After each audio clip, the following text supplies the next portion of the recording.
Domingo de manhã é um período legal para fazer palestra, eu gosto. É bem interessante. A gente só faz palestra de noite, está parecendo curiango, né?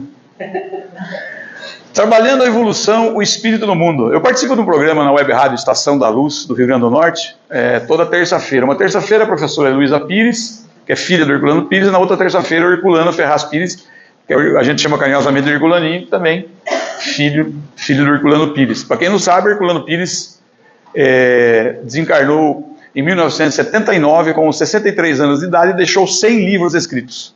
Nenhum psicografado, todos os livros foram escritos. Ele foi poeta, escritor, jornalista, orador espírita, foi presidente da Associação dos Jornalistas do Estado de São Paulo, foi participante de programas de televisão ao vivo, de programas de rádio ao vivo, de alguns outros assuntos e também da doutrina espírita. Para quem se lembra da primeira novela, A Viagem, a Ivani Ribeiro, que era a autora da novela, procurou Herculano Pires e falou: eu quero fazer uma novela com temática espírita, mas quero que tenha precisão doutrinária. E eu preciso de alguém que me ajude. Então, ela escrevia os capítulos e mandava para o Herculano, ele revisou todos os capítulos dentro de uma coerência doutrinária.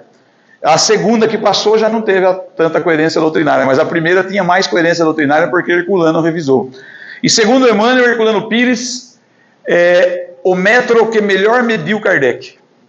Tanto que muita gente perguntava se ele foi Kardec, se ele foi Leon Denis, ele disse: não, fui contemporâneo a Kardec, mas não fui Kardec. E é interessante que a gente conheça a obra de Herculano Pires. Naquela pesquisa que saiu dos 10 melhores livros espíritas do século, estão lá vários e vários livros, só tem 2 livros que não foram psicografados: o livro do Leon Denis e o livro do professor Herculano Pires, intitulado O Espírito e o Tempo, que é um livro que não dá para ler, tem que ser estudado. É um livro espetacular. Ele conta desde os primórdios da humanidade, sobre a mediunidade e tudo. O Espírito e o Tempo é um livro magnífico de ser lido. E mais, nós podemos também fazer leituras de alguns outros autores, que a gente esquece de fazer às vezes. Por exemplo, a dona Ivone do Amaral Pereira, que foi considerada pelos grandes especialistas de mediunidade como a mediunidade mais fidedigna que o Brasil já teve. Se foi no Brasil, provavelmente no mundo também. Fidedigna, ou seja, a sua característica mediúnica passava com precisão aquilo que os espíritos gostariam de passar. As pessoas falam: mas ela fala muito de suicídio. Sim, porque em tempos passados, dona Ivone do Amaral Pereira foi suicida reincidente. Então ela reencarnou, para quem sabe alertar a gente para não cometer o suicídio. E essas obras são boas de se ler, porque são obras que nos auxiliam a compreender verdadeiramente a doutrina espírita. Em se falando de evolução, apertei errado lá. Em se tratando de evolução, às vezes nós fazemos confusão com relação à nossa evolução, porque nós imaginamos alguns tipos de evolução e não entendemos. Nós que somos espíritas, nós precisamos entender qual é a proposta espírita da evolução. A proposta espírita da evolução foi criada por um homem? A proposta espírita da evolução foi trazida por um só espírito? Não. A proposta da evolução espírita foi extraída das leis de Deus. Nós vemos isso no capítulo 1 do livro A Gênese, Caracteres da Revelação Espírita. Quem foi lido o Evangelho hoje, a gente sempre abre o Evangelho. Alguém já leu a introdução do Evangelho? Ou fez um estudo sobre a introdução do Evangelho? No introdução do Evangelho, item 2, fala sobre essa coisa da importância da doutrina espírita para nós. Então Kardec diz que ele recebia mensagens espíritas de mais de 1000 centros na época dele, sem WhatsApp, sem HD, sem nada disso. Mensagens de mais de 1000 centros, ou seja, com muitos médiuns, muitos espíritos, e fazia a seleção por um método. E o processo psicopedagógico de Kardec na obra é extremamente eficaz, porque Kardec utilizava os métodos dedutivo e indutivo. E quando ele viu que o espírito falava a verdade, ele perguntou para o espírito, falou: como devo chamá-lo? E o espírito disse: chame-me de verdade. Olha que interessante.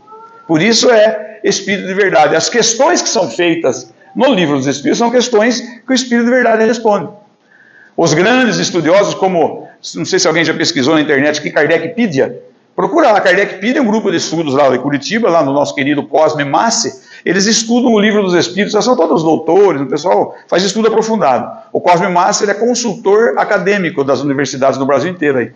Então eles fazem o estudo do Livro dos Espíritos, o curso dele está curto, está com 32 anos. E eu enjoei de ver gente falando que já sabe tudo do Livro dos Espíritos, que conhece Kardec de ponta a ponta. Se eu estudar o Livro dos Espíritos daqui para mais 5.000 anos, eu vou descobrir coisas ainda. Porque depende da minha evolução, depende do que está escrito lá. Então a doutrina espírita, no capítulo 1 do livro A Gênese, ele vem falar que o espiritismo é uma revelação. Revelação é descortinar. Descortinar, ou seja, ninguém inventou nada. Revela o que a natureza tem. Kardec pergunta, no Livro dos Espíritos, a primeira questão, ele não pergunta quem é Deus. Porque Kardec já entendia que a divindade não é individualidade. Deus é causa. Então ele pergunta, que é Deus? Não é isso? Causa primária de todas as coisas, inteligência suprema do universo. Enquanto eu não entender que Deus é causa, a minha relação com ele vai ficar complicada, porque eu vou querer negociar com ele como eu negocio com as pessoas. Ah, Senhor, eu errei, mas não dá para dar um jeitinho? Brasileiro não é o país do jeitinho? Até com Deus a gente quer que dê jeitinho. Ele não dá jeitinho, porque ele é perfeito, ele não erra. Somos nós que erramos. Então essa revelação do Espiritismo é uma revelação da perfeição, é a lei de Deus.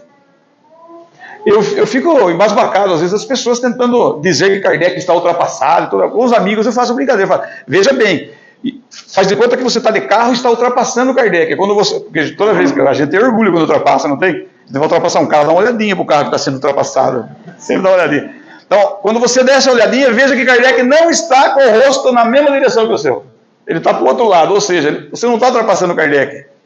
Você apenas não está entendendo, você está contrário, está aprendendo ao contrário. E aqui, se é uma doutrina espírita trazida pelos espíritos, que é lei de Deus, revelam para nós, ela é verdade, segundo Kardec. O Espírito da Verdade diz, só é verdade aquilo que vem de Deus. O que não vem de Deus é ponto de vista, é realidade. Depende do ponto de vista. Tanto que Kardec fala do ponto de vista no livro A Gênese, fala no livro dos Espíritos e fala no Evangelho também, ele fala do ponto de vista. Porque nós temos uma tendência de fazer com que o nosso ponto de vista prevaleça. Não é isso? A programação neurolinguística diz que um diálogo entre duas pessoas ou mais é a tentativa de uma pessoa fazer com que as outras pessoas pensem como ela. Até em brincadeira, às vezes é assim, né? E aí nós vamos acelerando o processo aqui para a gente entender assim, ó. O Espiritismo, por sua vez, vem sendo sacudido por tormentas internas no movimento, gerando dissensões, filhas diletas da presunção. Olha aqui a palavra, presunção. Depois nós vamos ver isso aqui no final. Chegando ao ponto de contestar as bases da codificação. Tem gente que contesta. Ou apresentando-se falsas técnicas revestidas de científicas, de experiências pessoais, de informações mediúnicas não confirmadas pela universalidade do ensino. Amanhecer de uma nova era, Manuel Filomena de Miranda, é mais atualizado. Já da universalidade dos conhecimentos espíritos, Kardec falava, Leon Denis falava com muita propriedade. O que é universalidade? A mensagem mediúnica, para ser revelação, ela precisa vir de muitos médiuns, de muitos espíritos e muitos lugares diferentes. Por quê? Porque da revelação é para... A lei está em todos os lugares. A lei de Deus está em todos os lugares. E tem muita gente que recebe uma mensagem mediúnica, quer crer nessa mensagem mediúnica e a vendem como verdade. Não, ela pode ser apenas a opinião, pode ser apenas o ponto de vista de um espírito que trouxe. Para se confirmar como verdade, precisa passar pelos 4 crivos de Kardec, que ele utilizava no processo da codificação. O que Kardec utilizava? Tem que vir de muitos médiuns e muitos espíritos e muitos lugares diferentes. Esse era o primeiro crivo de Kardec. O segundo crivo de Kardec, tinha que estar de acordo com o que a ciência da época revela, ou até agora, se trazer uma mensagem mediúnica, tem que estar de acordo com o que a ciência desvenda, descobre e comprova. Tinha que passar por todo esse crivo, tinha que atender às necessidades da humanidade na época, né, da evolução humana da época, e por último, né, primeiro, segundo, terceiro e quarto crivo, tinha que fazer, para ser apreciada e colocada como verdade, tinha que passar pelo crivo do bom senso e da razão. Esses os quatro filtros que Kardec utilizava para colocar. Por isso que na revista Espírita tem muita coisa que não está na obra da codificação. Porque Kardec falou, esse aqui eu não posso comprovar ainda. Então ele deixa lá em tempo de espera. Pode ser que alguém fale, isso aqui está de acordo com o que os Espíritos falaram, a ciência comprovou. Por isso que no item 55 do capítulo 1 do livro A Gênese, Kardec diz, o que a ciência desvenda, comprova e divulga, o Espiritismo aceita. O Espiritismo não aceita porque é bonzinho, aceita porque vai se encaixar naturalmente. A lei de Deus se encaixa tudo. Como está no capítulo 6 do livro A Gênesis, Uranografia Geral do Universo, Camille Flammarion foi o médium que trouxe o capítulo 6 pelo espírito Galileu Galilei. Galileu fala lá da universalidade das coisas, ele fala da interdependência, ele diz que as moléculas só se unem por afinidade e as leis elas vão acontecendo sucessivamente porque existe um projeto. O homem que quer mudar o projeto de Deus, e Deus não quer mudar o homem, porque ele sabe que o homem vai mudar por si só. Deus não muda ninguém. Eu não posso ficar fazendo prece para Deus, Senhor, permita que meu filho, meu pai pare de beber. Deus permita que ele pare a hora que ele quiser. É ele que tem que parar. É mãe que tem essa mania de deixar que Deus vai mudar o filho dela, né? É natural, ela quer que o filho mude. Então, nessa questão da universalidade do ensino, o que eu aprendo aqui, se for universalidade do ensino, está na obra de Kardec. Se não tiver na obra de Kardec, não é universalidade. Não quer dizer que pode ter. Eu posso colocar um conhecimento aqui numa aula que não está na obra de Kardec, mas é um conhecimento que está em ponto de espera aí da comprovação, né? A Gênesis, no capítulo 1, rapidamente aqui, posse de verdades. Quem está em posse de verdades? As leis de Deus. Tanto que Kardec pergunta no Livro dos Espíritos.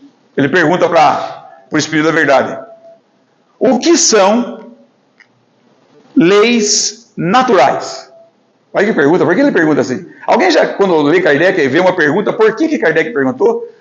A pedagogia é perfeita, não tem nenhum erro pedagógico em Kardec. Então a pergunta é condicionada num conhecimento anterior com o que eu quero extrair para preparar para o outro. Esse sistema de Kardec é perfeito. Então quando ele pergunta o que é ou o que são as leis naturais, na verdade responde simples, as leis de Deus. Porque são leis imutáveis. Evolução, todas as religiões falam. Todas as ciências falam de evolução. Tudo que é criado por Deus evolui. Os seres, as coisas e os mundos. Tudo. E nada involui. Nada involui. Nós podemos fazer, o máximo que nós conseguimos fazer de mal para a nossa evolução é estagná-la. Fazer com que ela fique parada por um tempo. Então isso é posse de verdade. Acelerar o progresso. Qual o maior fenômeno na Terra que Deus utilizou para acelerar o progresso do Espírito? Está no item 6 da introdução do Livro dos Espíritos, no resumo da doutrina espírita. A união do Espírito com a matéria, quando eu me uno à matéria através da reencarnação, é por dois motivos. Acelerar a minha evolução, mais um outro presente de Deus. Facilitar a minha evolução. Facilitar e acelerar a minha evolução. Por isso, eu estou unido à matéria. Eu, o Espírito, tenho um perispírito que juntos se unem à matéria. E o perispírito está unido à matéria, célula a célula. Kardec usava molécula a molécula, na época. Hoje nós temos conhecimentos científicos que estão sendo feitos, que no futuro serão verdades.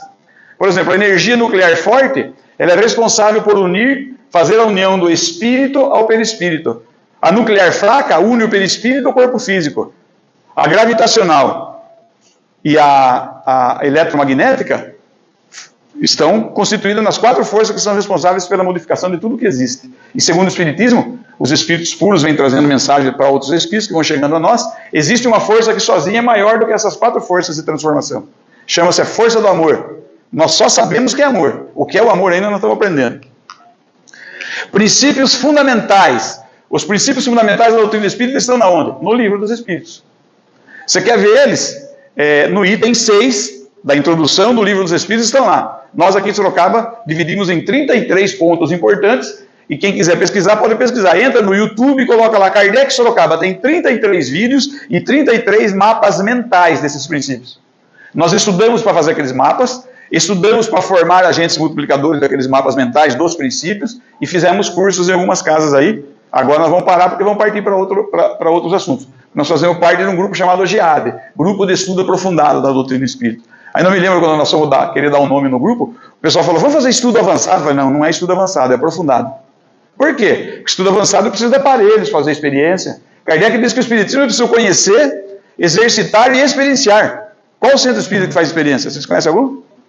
Fazer experiência mesmo. Experiência científica.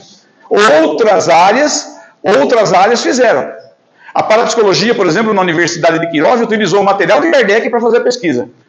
Por isso, Herculano Pires diz que a parapsicologia é prima da doutrina espírita. Porque quando nós falamos de efeitos físicos e efeitos inteligentes no espiritismo, a parapsicologia fala efeitos psigama e psicapa. Os mesmos efeitos um nome mais bonitinho, mais científico, que ele quis dar, né? Eles quiseram dar.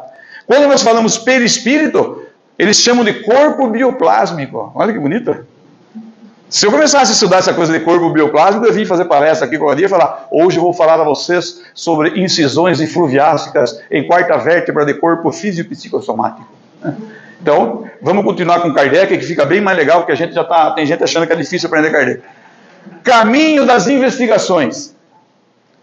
Mostra para nós o caminho das investigações que eu posso fazer, para se é verdade ou não. Acontece que nos estudos que nós fazemos, geralmente é monólogo, alguém vem e faz. O legal é a gente discutir, para entender o autor. Existem esse caminho das investigações. Como é que a gente faz estudo? Existem duas técnicas de estudo, né? Estudo analítico e estudo sintópico. O que é estudo analítico? Um só autor ou uma só obra. O que é estudo sintópico? Vários autores e várias obras. O estudo da doutrina espírita não pode ser analítico, tem que ser sintópico. Eu estudo o livro dos Espíritos e os outros 4, complementando cada um do livro dos Espíritos. Estudo. Basicamente eu vou dizer assim, estudo significa desenvolver senso crítico sobre o que se lê. Eu só desenvolvo senso crítico junto com os outros. Em casa eu faço leitura. Aplicação.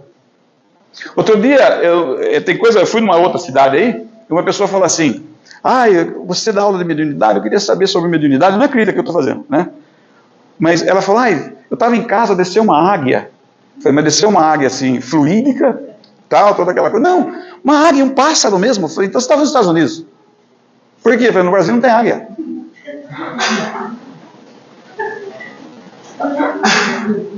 No Brasil não tem. Não, aquele bicho que parece. Então eu acho que como é que é o nome daquele que o pessoal segura no braço assim na Europa?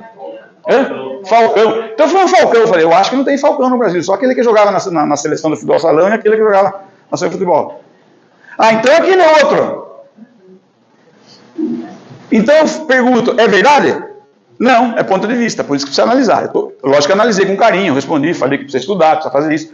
Porque não basta ser médium. Mediunidade, eu gosto de usar a palavra mediunidade porque é mediunidade, ou seja, é uma sequência, é um estudo, é orientação e educação na mediunidade. Eu só estou na doutrina espírita graças à mediunidade. Porque um dia minha mãe chegou e falou: você precisa de um centro espírita. Eu falei: agora não aguenta mais mesmo. Um católico mandar você para o centro? Não aguenta mais, né? Eu falei: tá bom, mãe. Trabalho, porque naquela época, com essa coisa de mediunidade, você jovem, né? Naquela época minha mãe achava que era louco. Família inteira. Agora eles têm certeza. Depois do estudo que eu fiz, eles têm certeza. Trabalho. Um só passo dado com boa intenção é trabalho. Um só passo dado com boa intenção. Por isso que nós chamamos tudo no centro espírita de trabalho. Olha aqui. Deus, não é isso? Causa primeira de todas as coisas. Não é isso? Está lá. Causa primária. É causa. Eu não converso com Deus como se Ele pudesse me conceder um favor. Deus não faz favor. Ele já é absolutamente bondoso e misericordioso. Não existe misericórdia maior do que a de Deus.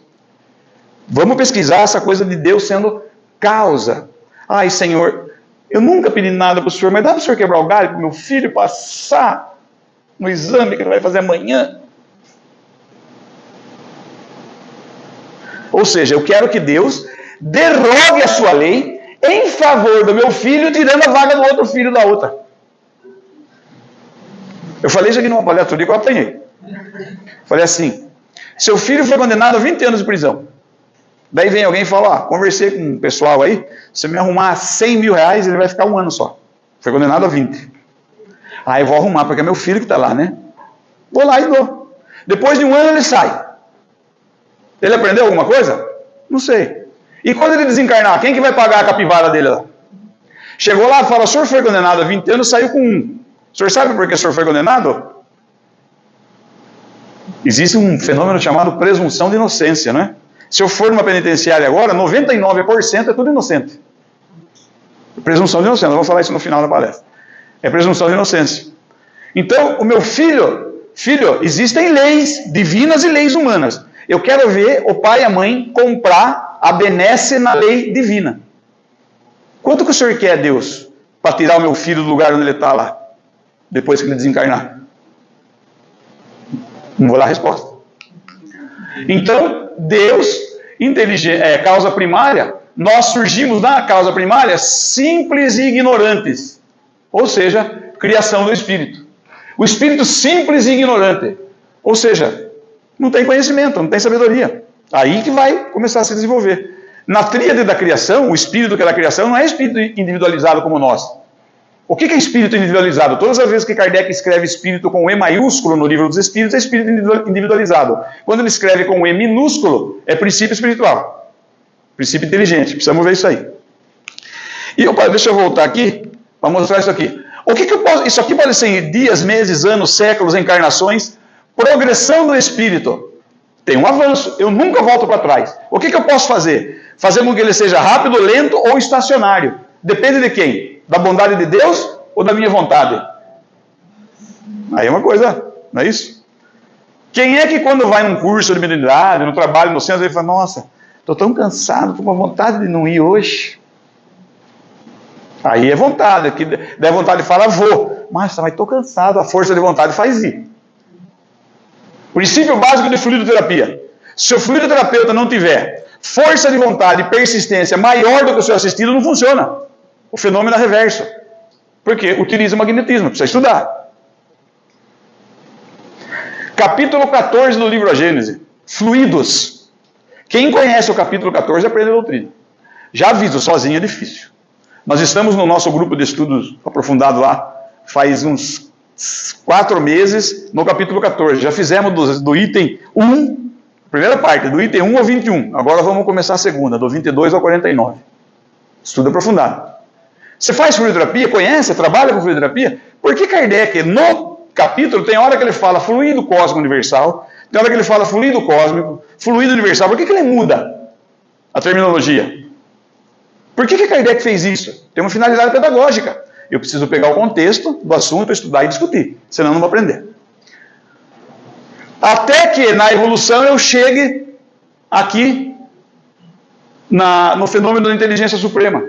Quando é que eu vou chegar? Quando eu for muito inteligente, o espírito muito evoluído, o espírito quase puro. Então a nossa caminhada é aquele caminho do filho pródigo. Nós saímos de algum lugar e estamos indo à casa do Pai. É assim que funciona. Aí, rapidamente, aqui, avaliamos-nos constantemente, desejamos valores inatingíveis e por isso nos encontramos cada vez mais insatisfeitos. Vocês conhecem pessoas insatisfeitas?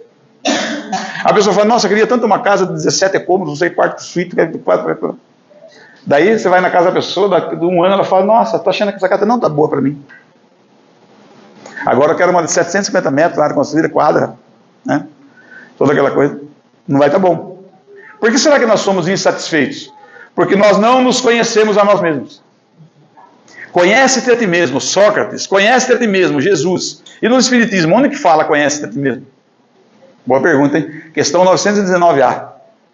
Santo Agostinho. Fazer avaliação. Quem que faz a avaliação? Então vamos lá.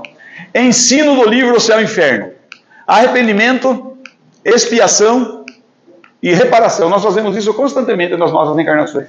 Eu desencarno, analiso a vida que eu estava encarnado, falo, agora eu vou acertar isso aqui, vou melhorar aquilo ali, prometo o mundo e o fundo, porque eu não quero ficar desencarnado, porque a única forma de eu esquecer-me dos crimes cometidos em vidas passadas é reencarnando. Então eu aceito até cheque sem fundo para reencarnar. Wagner, você tinha uma programação aí que talvez você tivesse que reencarnar numa família muito bem abastada. Você ia ser multimilionário. Mas os multimilionários agora têm 1, 2 filhos no máximo. Porque o negócio deles agora é pet. Você quer ser pet? A involução não existe.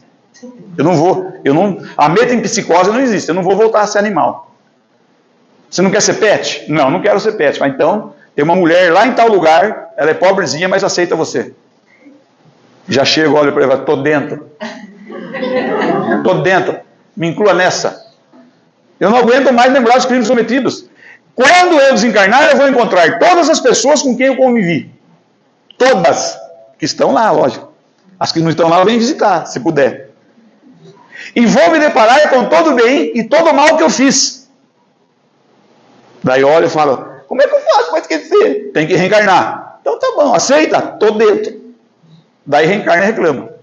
Daí vê o outro mais rico, outro não sei o quê, começa a se modificar. Qual a modificação? Roubar, matar, traficar. Eu quero dinheiro de uma forma facilitada.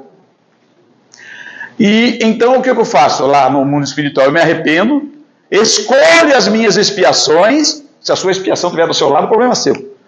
Escolho as minhas expiações e declaro que vou fazer a reparação. O que você vai? Vou levantar domingo de manhã e fazer uma palestra, uma forma de reparar. Mas repara muito pouco. Uma palestrinha dessa repara muito pouco. Vamos lá. Isto aqui é lei e nós não nos atentamos nisso, porque está no livro Céu e Inferno. É uma lei de Deus. O filho pródigo não é uma teoria, é uma lei.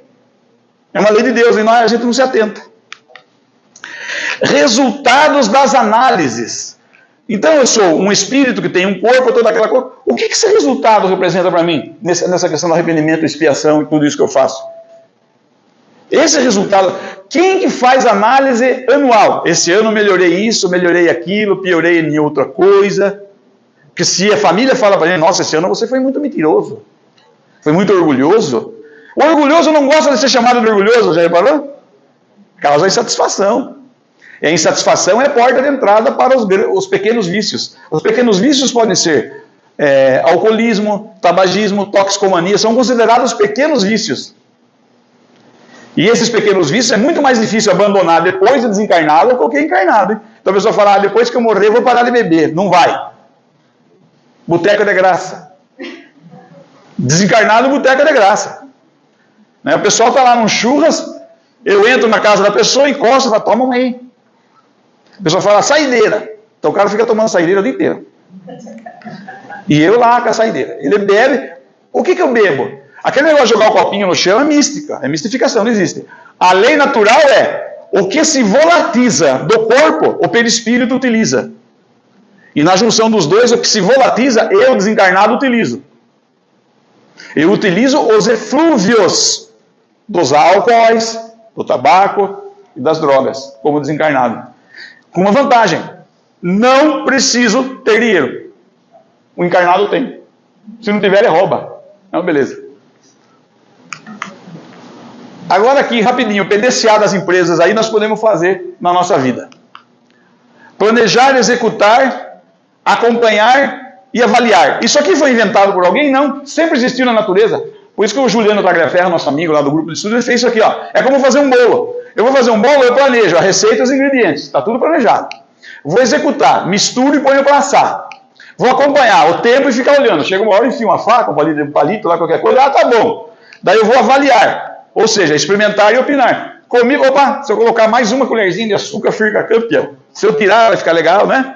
Isso depende muito dos outros. Porque o sonho do cozinheiro é ouvir a mensagem boa que os outros trazem para ele.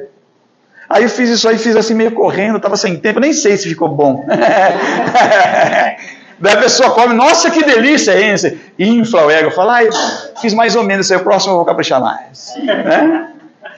Não é assim? Nós gostamos disso, a gente gosta de elogio. Mas nós fazemos isso aqui naturalmente na nossa vida e nos esquecemos de fazer espiritualmente. E aí é o fenômeno do PDCA, que as empresas, né, os consultores, cobram caro para fazer curso. Eu cobrava, né, PDCA, agora está mais. E é uma coisa nova na indústria. 1920 começou. Aperfeiçoamento contínuo. Sabe onde está isso aqui? Ó? No Livro dos Espíritos. Aperfeiçoamento, mudança de pensamento e vontade. É o último. Quando é o mapa mental tem um tema central, que é o aperfeiçoamento contínuo. E depois ele funciona em sentido horário. Geralmente ele começa para cá. Quem gosta de utilizar mapa mental para estudo? Quem gosta de utilizar mapa mental para estudo, sabe como que é. Eu fui na cidade de Itapeva fazer essa mesma palestra aqui outro dia, era aniversário da USE lá, 44 anos da USE lá. E tem um amigo nosso lá, o Marcel, professor universitário, ele com outros materiais que nós já apresentamos lá, ele adora mapa mental. Ele é professor de uma universidade, ele falou, passei graças ao estudo no método de utilizar mapas mentais. Esclarecimento e estudo. Livro primeiro do Livro dos Espíritos. Ele vem nos trazer esclarecimento e a questão do estudo. Depois ele vem mostrar prática, caridade, pensamento e trabalho. Olha a junção. Prática, caridade, pensamento e palavra. Quando eu estudo e aprendo, eu vou colocar em prática. A primeira forma de colocar em prática é a caridade. Qual é a verdadeira caridade que está no Livro dos Espíritos? Benevolência para com quem necessita.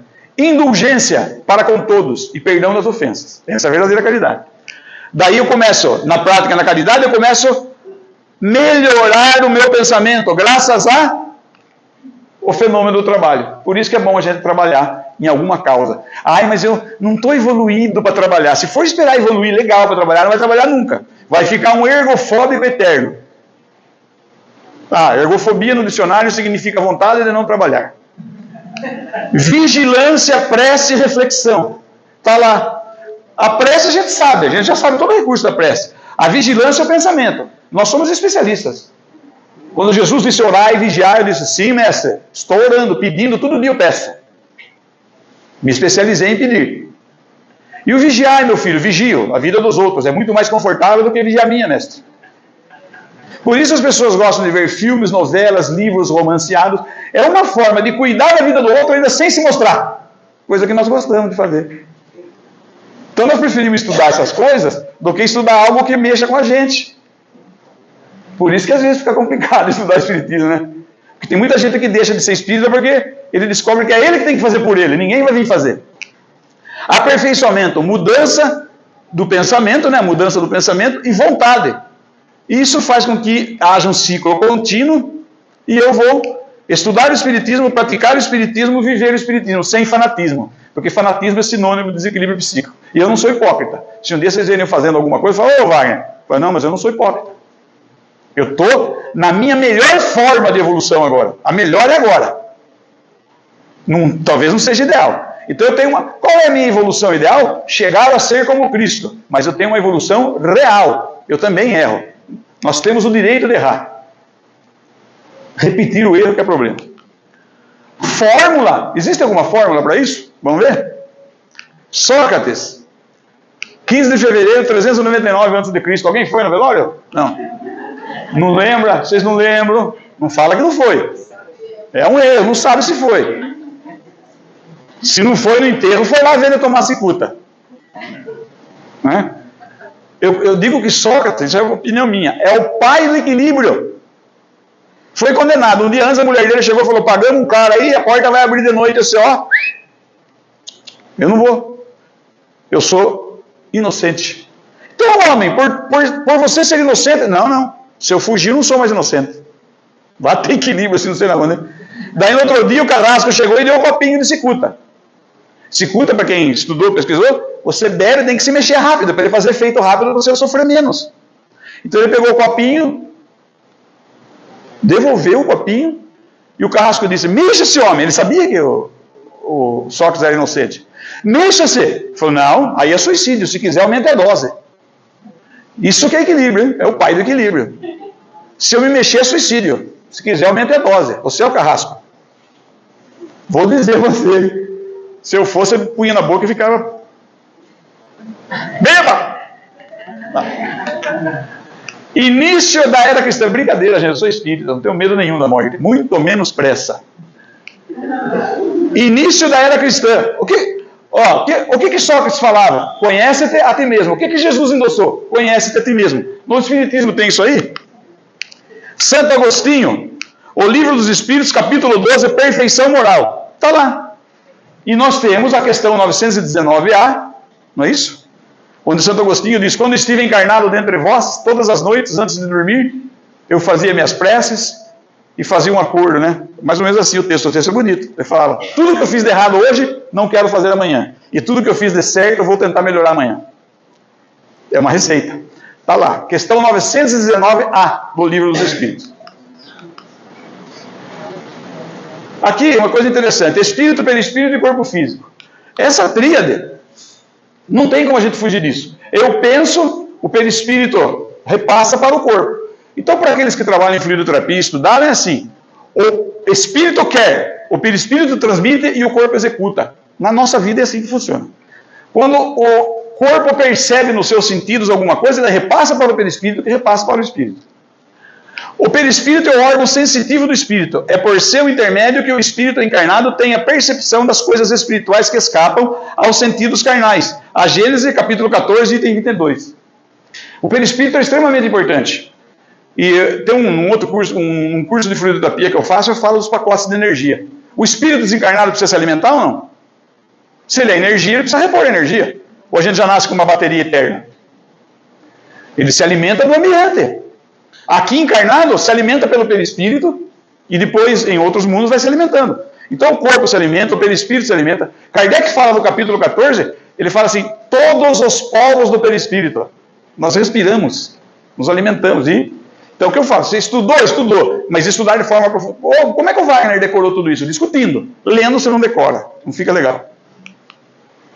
Espírito, pensamento e memória, rapidamente, para a gente saber. Quem é que pensa? Quem é o ser pensante? Eu, o espírito, ou o perispírito e o corpo? Tem alguns autores espirituais que dizem que a memória está no perispírito. Não está. Quando eu for embora da Terra, eu largo o perispírito, largo minha memória aqui? Não. A memória é do espírito. Interessante a gente saber disso. Então, se o espírito pensa, ele tem uma faculdade de memória. Hoje, estou falando algumas coisas aqui. Quando eu terminar de falar, todo assunto que eu falei entra lá na gaveta, nos arquivos de vocês. O que já tinha lá, junta, forma uma nova opinião. Física quântica diz que nós não somos mais os mesmos. Então, a memória é a faculdade e os registros e arquivos permanentes estão no espírito. Agora, olha que interessante aqui. Circuito cerebral transitório de longa duração. Está no corpo. Circuito cerebral de curta duração. O fenômeno é o seguinte, tudo que o corpo vive, ele repassa para cá, e quando eu repito, ele vai formando um arquivo na memória. E tudo que o espírito faz, vai passando para cá. Por isso que eu estou assim, não fico doente, nada. Eu sou perfeito. Saúde significa o perfeito estado de harmonia da alma, segundo Emmanuel. Isso aqui é algumas oscilações neuroniais, que eu faço alguns outros comentários, porque quando eu tenho um pensamento bom, ele vai fluindo naturalmente para de Deus. Quando eu tenho um pensamento ruim, ele deixa um grupo de neurônios pré-ativados. Eu penso de novo, chama-se ideia fixa. Ideia fixa, atendimento fraterno. Ou terapia. A ideia fixa é o que mais consome energia do espírito. E do corpo, excesso de atividade física. Aqui, as sinapses neuroniais, né? O que é memória? Rapidamente para a gente lembrar. Memória significa aquisição, formação, conservação e evocação de informações. Somos aquilo que recordamos. Acervo das memórias de cada um nos converte em indivíduos. Isso aqui não é espírito, hein, gente? Memória de trabalho, que nós estamos fazendo agora, executando memória de trabalho. Ela vai para a memória de curta duração. Se eu repito, gosto, aceito, ela vai para a memória de longa duração. Quem fala isso aqui é o livro Memória, Ivan Esquierdo, Arte Média, 3ª edição. Né? É um estudo da medicina. Para que uma manifestação mediúnica aconteça, é necessário que haja afinidade e sintonia. Se não tiver... O que é afinidade? Eu gosto daquele assunto, eu me dou bem com esse espírito. O que é afinidade? As ondas pensamento têm frequência e amplitude parecida. Aí surge a mediunidade, acontece o fenômeno mediúnico. Então, para que uma mensagem mediúnica aconteça, tem que haver afinidade e sintonia, os processos obsessivos também. Para que o espírito influencie a minha vida, tem que ter isso aqui. Então, quando a pessoa fala, acho que tem algum espírito ruim perto de mim, então você é ruim. Só que não pode falar, né? Magoa. Então a gente fala assim, vamos passar pelo atendimento fraterno. Você vai passar numa entrevista, você não pode falar, viu? Você é similar com o espírito que está perto de você. Não pode, porque ele acha que o espírito é ruim. Daí no trabalho mediúnico lá, quando acontece, o espírito fala, não sou eu que é ruim, eu ele que é ruim. Porque não é assim? É igual casamento. A culpa é minha, eu ponho quem eu quiser. Olha lá. Para que uma manifestação mediúnica aconteça, é necessário que haja afinidade e sintonia. Então, ó, o espírito comunicante, o espírito, seja médium ou não, né? Olha o que acontece. Através de ondas mentais. As ondas levam nas suas cristas o fóton ou o quanto, que é a energia contida na onda.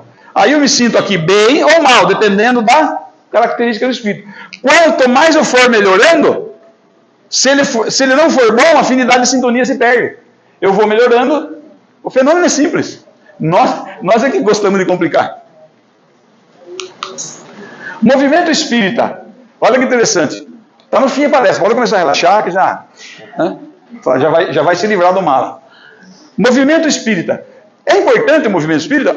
Isso aqui é movimento espírita mesmo que eu não queira. Qualquer lugar. Por quê? Não é verdade que o Espírito da Verdade trouxe? Não é lei de Deus? Então é dali que eu preciso beber da fonte. Hoje eu tenho visto na internet, cursos de mediunidade, pago. São pessoas que começaram no Espiritismo, agora querem ganhar. E pode chamar para conversar, que eu vou lá conversar e explico. Fala, você escreveu tal livro assim, você fez tal livro assim, você fez tal livro assim, agora está vendendo curso de mediunidade. E o povo paga. No Centro Espírita tem curso de graça. E a turma fala assim, hoje é o último capítulo da novela. Não vou no curso, não. Tem decisão, vai jogar o São Bento. O São Bento está ganhando agora, hein? Eu tava, beleza. Eu tava contente até o ano passado, porque falava, São Bento, toda vez que entrar vai perder mesmo. Agora já começa a ter esperança. Isso que é o problema. Já comecei a ter esperança agora. Mas na vida não é assim. Então o movimento espírita é assim. Kardec fez uma proposta.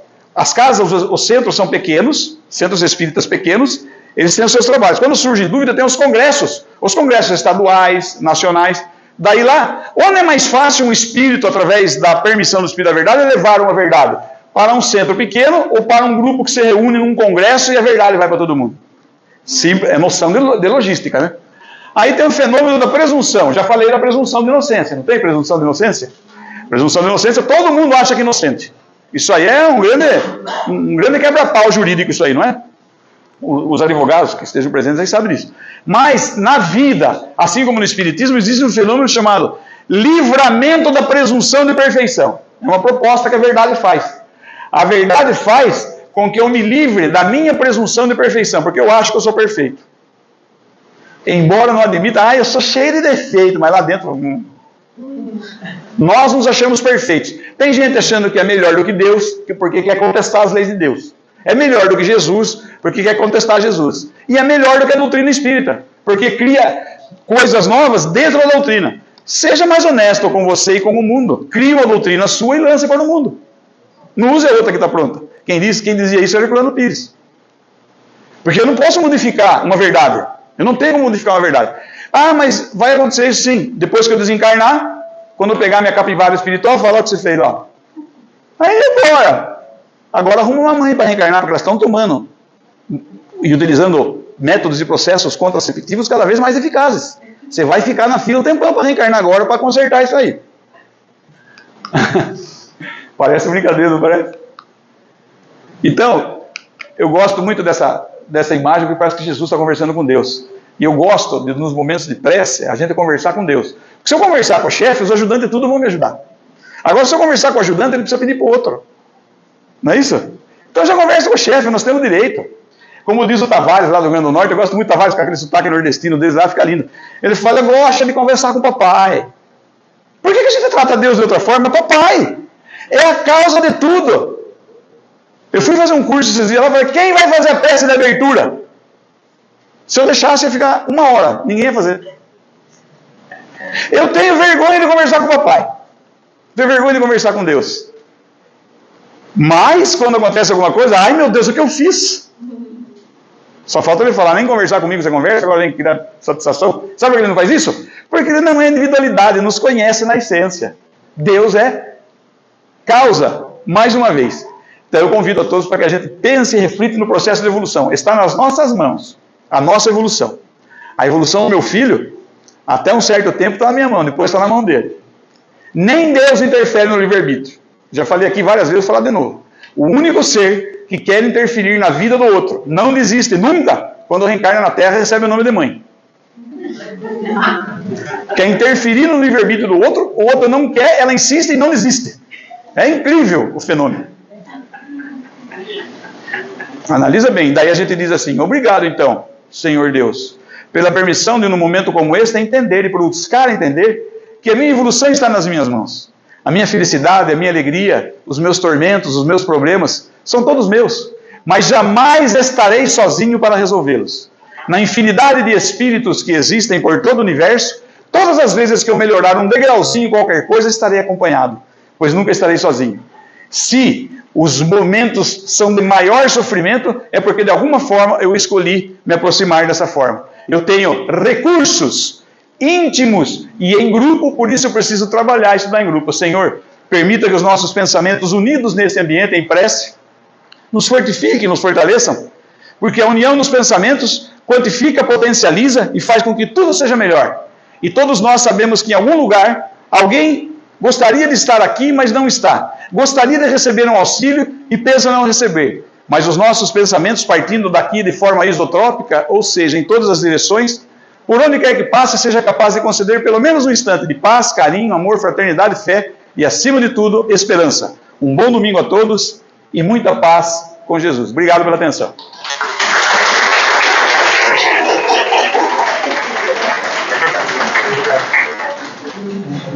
pegar minha. Vou pegar minha.